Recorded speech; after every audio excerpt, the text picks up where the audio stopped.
مبلغین محدثین واعظین بہت ہوئے ہیں، آج الحمدللہ موجود ہیں۔ انہی میں سے حضرت مولانا حکیم الدین اشرف اٹاوڑی ہمارے درمیان میں تشریف فرما ہے۔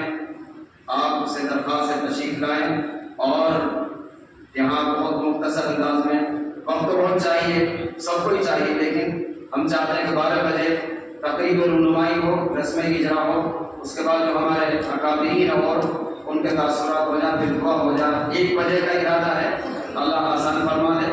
تو ہم درخواست کرتے ہیں کہ 4 سے 5 منٹ میں آپ اپنے تاثرات پیش کریں۔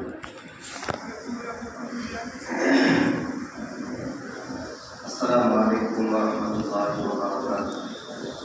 بسم اللہ الرحمن الرحیم، الحمد للہ وکفیٰ وسلام علی عبادہ الذین اصطفیٰ، اما بعد فقد قال النبی صلی اللہ علیہ وسلم اذا مات الانسان انقطع عنه عمل الا من 3 الا من صدقة جاریہ او علم ينتفع به او ولد صالح يدعو له او كما قال عليه الصلاة والسلام۔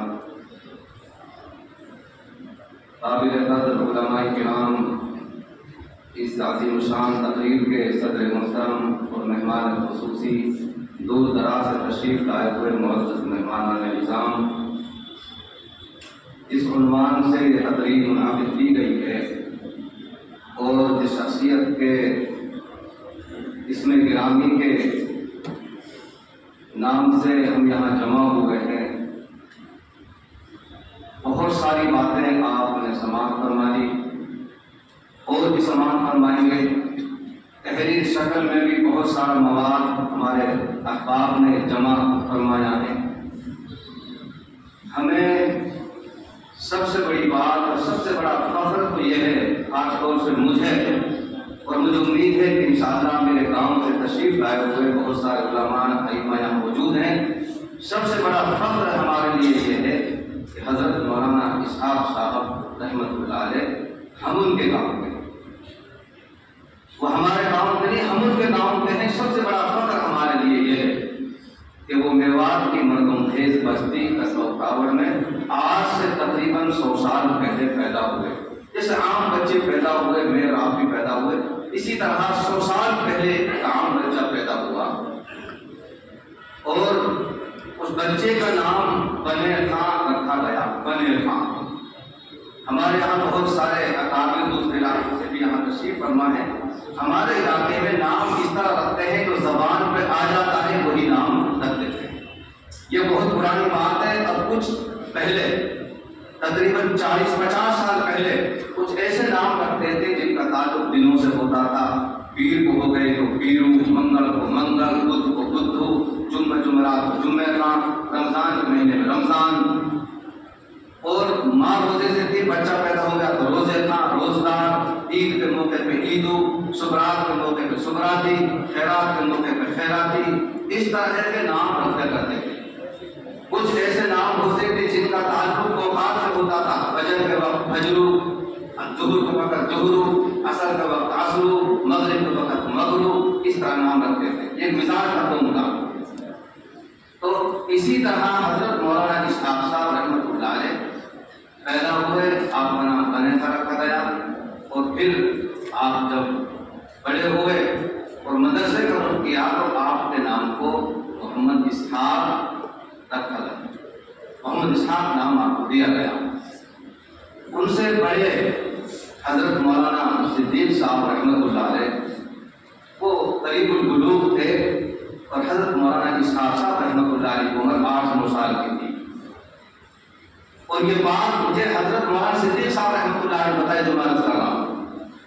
تو عام طور سے بچوں کا گواری کرنے کا، چلواہے پن کا رواج تھا پوری قوم میں۔ تو آپ اسکول میں بھی جاتے تھے، آپ نے 4 کلاس میں پڑھی مولانا اسحاق صاحب رحمۃ اللہ علیہ نے، آپ گواری کرتے تھے۔ تو حضرت مولانا صدیق صاحب رحمۃ اللہ علیہ دلی میں پڑھتے تھے تو ان کو ساتھ لے کر کے، اور بہت شفقت اور پیار محبتوں سے آپ کی پرورش بھی کی، آپ کی نگرانی بھی کی، یہاں تک کہ آپ کے کپڑے دھوتے تھے، نہلاتے تھے، اور آپ کے کچھ تکلیف بھی تھی اس میں خصوصی توجہ فرماتے تھے۔ یہ سب کرتی تھی حضرت مولانا صدیق صاحب رحمۃ اللہ علیہ۔ اور میں نے قریب سے اپنے بزرگوں کو دیکھا ہے، ساتھ رہنے کا موقع ملا، 1 سال ان کے مدرسے میں نے پڑھایا ہے، سفر حضر میں بھی ساتھ رہے، میں نے دیکھا حضرت مولانا اسحاق صاحب رحمۃ اللہ علیہ مولانا صدیق صاحب رحمۃ اللہ علیہ کا بہت احترام فرماتے تھے، بہت احترام، کبھی اونچی آواز سے نہیں بولا کرتے تھے، بہت بار ہم نے یہ بات محسوس کی، اتنا احترام کرتے تھے۔ خیر، حضرت مولانا اسحاق صاحب رحمۃ اللہ علیہ ہمارے لیے پورے قوم کے لیے قابل فخر ہے، خاص طور سے ہمارے لیے کہ وہ ہمارے تاؤ بھی اللہ تعالیٰ نے بڑے خصوصیات سے نوازا، کوئی جسمانی خدمت کبھی بچوں سے نہیں دیتے، اور آپ کی شان استغنا ایسی تھی کہ میں حضرت کی شان بتانے کی بات عرض کر رہا ہوں، تو میں کبھی کبھی 100-200 روپیہ حضرت کو مسافر میں بطور ہدیہ کے، جس کو میں سمجھتا تھا کہ یہ میری بالکل 100% حلال کی کمائی ہے، میں حضرت کو کبھی کبھی ہدیہ دیتا تھا،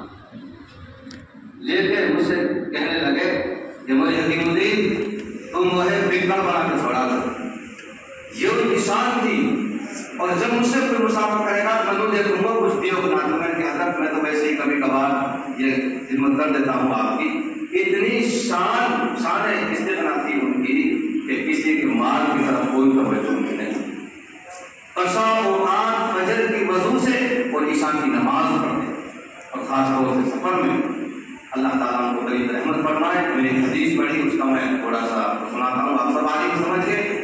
تو اللہ کے نبی علیہ السلام نے فرمایا کہ انسان جو مر جاتا ہے اس کا اعمال کا سلسلہ ختم ہو جاتا ہے، لیکن 3 کاموں کا سلسلہ قیامت تک قبر میں بھی چلتا رہتا ہے۔ پہلے نمبر پہ الا من صدقۃ جاریہ، آدمی اپنے پیچھے مرنے کے بعد صدقہ جاریہ چھوڑ کے جائے، یقیناً حضرت مولانا اسحاق صاحب رحمۃ اللہ علیہ بہت بڑا صدقہ جاریہ چھوڑ کر کے ادارہ۔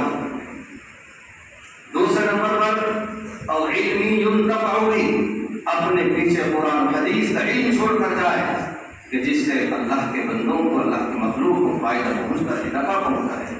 اب آپ دیکھیں ان کے کیسے کیسے شاگرد یہاں موجود ہیں۔ مولانا شیخ محمد صاحب نے تو صرف چند لوگوں کا نام لیا، حضرت مولانا اسلام الدین صاحب تشریف فرمائے، مولانا عبد الغفور صاحب تشریف فرمائے، بڑے بڑے علماء ان کے شاگرد ہوں گے۔ یہ کتنا بڑا کارنامہ ہے کہ اتنے بڑے بڑے اپنے شاگرد پیدا کر کے گئے۔ تیسرے نمبر پہ اولد صالح یدعو لہ، اپنے پیچھے نیک اولاد چھوڑ کر جائے۔ جب اس مجلس کا اختتام ہوا تو قرآن کریم کی تلاوت کس نے کی بھائی؟ جن کو پتا تو پتا، جو بار بار نہیں پتا، حضرت مولانا اسحاق صاحب رحمۃ اللہ علیہ کے پوتے نے قرآن کریم کی تلاوت سے آج کی اس تقریب کا افتتاح کیا۔ اولاد چھوڑ کر گئے میرے بڑے بھائی حضرت مولانا محمد خالد صاحب، حضرت کے سچے جانشین ہیں، اور آج بھی الحمدللہ حضرت کا پیش جاری ہے کہ مولانا خالد صاحب کی سرپرستی کے کنارے میں ہماری شرعی مجلس منعقد ہوتی ہے۔ میرے بڑے بھائی مولانا خالد صاحب اللہ بڑا کام لے رہے ہیں، حضرت کے سچے جانشین ہیں، اور ہم لوگ دعا کریں کہ اللہ تعالیٰ ان کا سایہ ہم سب کے سروں پر قائم رکھے۔ ایک شعر میں سناتا ہوں، اولئک آبائی فجئنی بمثلہم اذا جمعتنا یا جریر المجامع، یہ ہمارے باپ دادا تھے جن کی تعریف ہم بیان کر رہے ہیں۔ اگر ہم نے باپ دادا کی تعریف مرتب نہ کی، ان کو بھلا دیا، تو ہم اس شعر کے مزداق ہو جائیں گے کہ بھول جائیں گے کہ ہیں کن داریوں کے ہم ثمر، بھول جائیں گے کہ ہیں کن داریوں کے ہم ثمر، ٹوٹ کر آئے کہاں سے اور بگے آ کر کہاں۔ وآخر دعوانا الحمدللہ رب العالمین۔ صدق اللہ۔